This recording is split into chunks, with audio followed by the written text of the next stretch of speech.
কোনো রকম মিষ্টি না দিয়ে এই রকম একটি শরবত যে বাড়িতে তৈরি করা যায় সেটি আপনারা এই ভিডিওটি না দেখলে বিশ্বাসই করতেন না। এই শরবতটি যেমন সুস্বাদু তেমন খুব স্বাস্থ্যকর।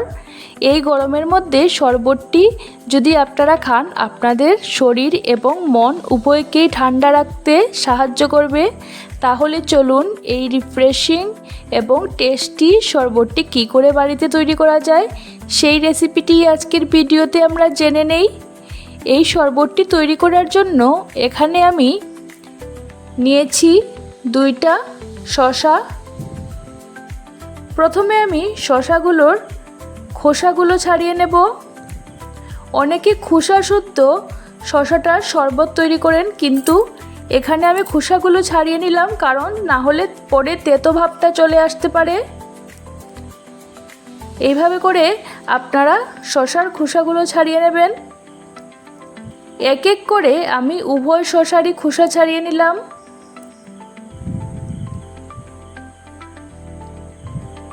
ভালো করে খোসা ছাড়িয়ে নেওয়ার পর শসাগুলোকে এখন আমি কাটবো। গোল গোল করে শসাগুলোকে কেটে নিতে হবে। এইভাবে গোল গোল করে আমি 2টা শসাই কেটে নিলাম। শসা কাটা হয়ে গেছে আমার। এখন নিয়ে নেব একটা মিক্সিং জার। মিক্সিং জারের মধ্যে প্রথমে কেটে রাখা শসাগুলো দিয়ে দিচ্ছি।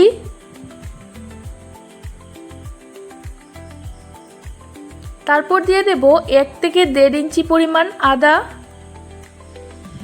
দিয়ে দিলাম 1 চামচের 4 ভাগের 1 ভাগ বিট নুন। বিট নুনটা এখানে অবশ্যই ব্যবহার করতে হবে। তারপর দিচ্ছি 1 মুঠো ফ্রেশ পুদিনা পাতা। তারপর দিয়ে দেব একটা লেবুর অর্ধেকটা। ভালো করে হাত দিয়ে চিপে আমি লেবুর রসটা এর মধ্যে মিশিয়ে দিচ্ছি।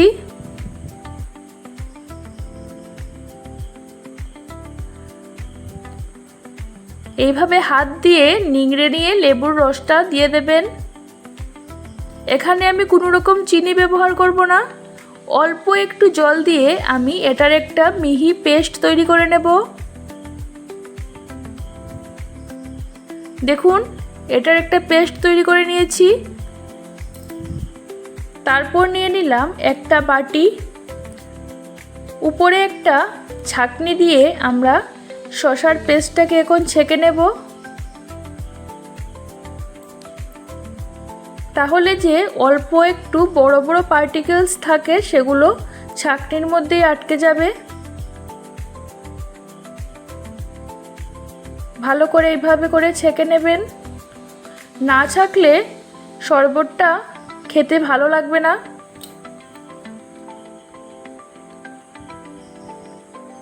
আমাদের মোটামুটি ছাঁকা হয়ে গেছে। এর মধ্যে আমি মিশিয়ে দিচ্ছি এখন ফ্রিজের ঠান্ডা জল। যতটুকু প্রয়োজন ততটুকু জল ব্যবহার করবেন। ব্যাস, আমাদের শসার শরবত একেবারে রেডি। গরমের দিন দুপুরবেলা এইরকম একটি শরবত বানিয়ে ঠান্ডা ঠান্ডা পরিবেশন করুন। আশা করি আপনাদের খুব ভালো লাগবে। যদি ভিডিওটি ভালো লেগে থাকে তাহলে একটি লাইক দিয়ে যাবেন, আর নতুন হলে চ্যানেলটি সাবস্ক্রাইব করার অনুরোধ রইল। ধন্যবাদ সবাইকে।